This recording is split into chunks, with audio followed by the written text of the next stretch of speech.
शिवसेना उद्धव बाळासाहेब ठाकरे पक्षाचे नेते आमदार अनिल परब यांना हायकोर्टाच्या वतीने दिलासा मिळालाय। आयकर विभागाने बजावलेल्या नोटिसा कोर्टाकडून रद्द करण्यात आल्यात, तर दापोली येथील साई रिसॉर्टच्या प्रकरणानंतर नोटिसा पाठवण्यात आलेल्या होत्या।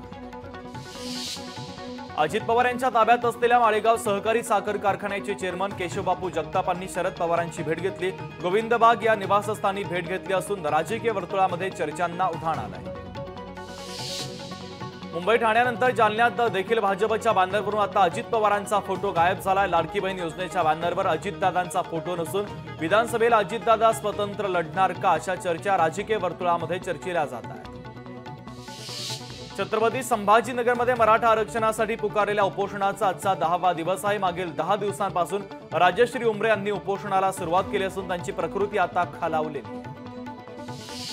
राज्यात विधानसभा निवडणुकीच्या हालचालींना वेग आला। नोव्हेंबरमध्ये निवडणुकीची शक्यता गृहीत धरून तयारी सुरू आहे। निवडणूक आयोग शुक्रवारी सर्व जिल्हाधिकाऱ्यांकडून आढावा घेणार आहे। नागपूरमधील कार अपघातामध्ये सुषमा अंधारे यांनी विकास ठाकरे यांच्यावर गंभीर आरोप केला। विकास ठाकरे संकेत बावनकुळे यांना वाचवत असल्याचा आरोप अंधारेंचा आहे। पुरावे होते तर ते अपघातानंतर 36 तास गप्प का बसले असा सवालही अंधारे यांनी उपस्थित केला।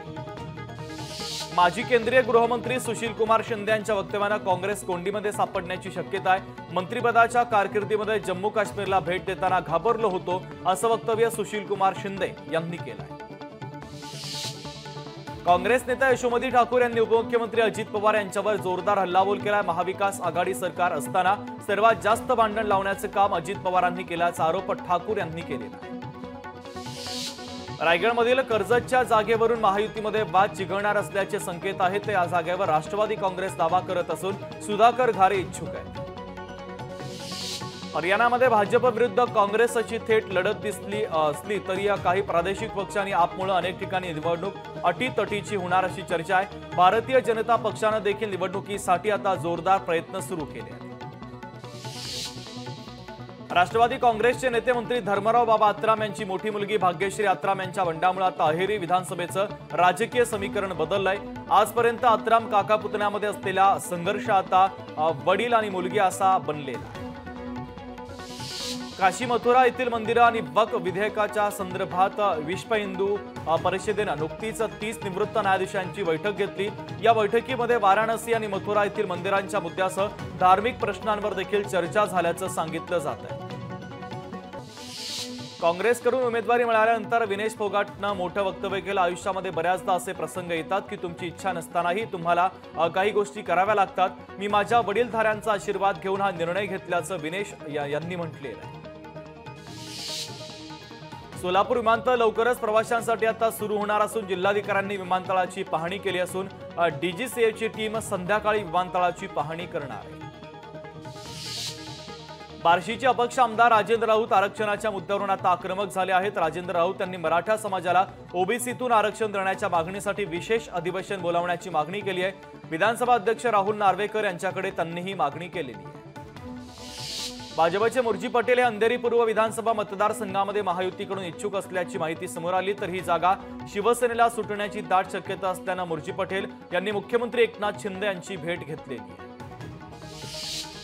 शेतकरी नेते रविकांत तुपकर आज उपमुख्यमंत्री अजित पवार, धनंजय मुंडे यांच्यासह इतर मंत्र्यांच्या गाठीभेटी घेणार आहेत।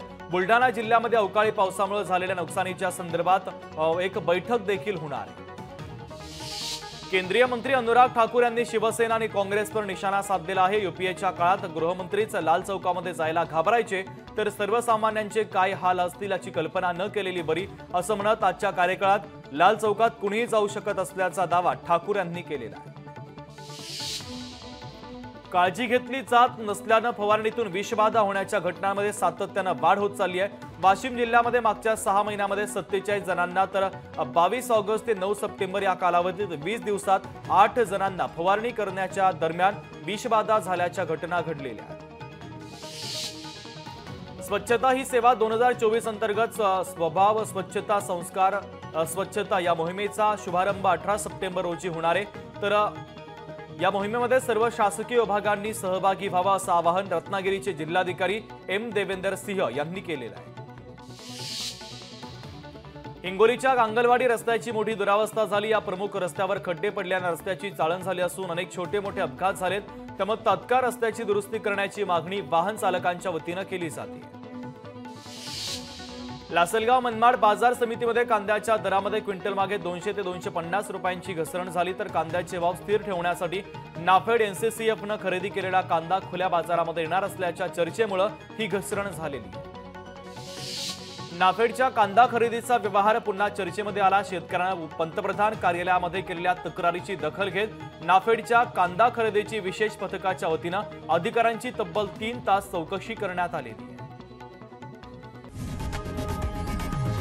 लोकशाही मराठी ऐका, पहा, जागरूक रहा।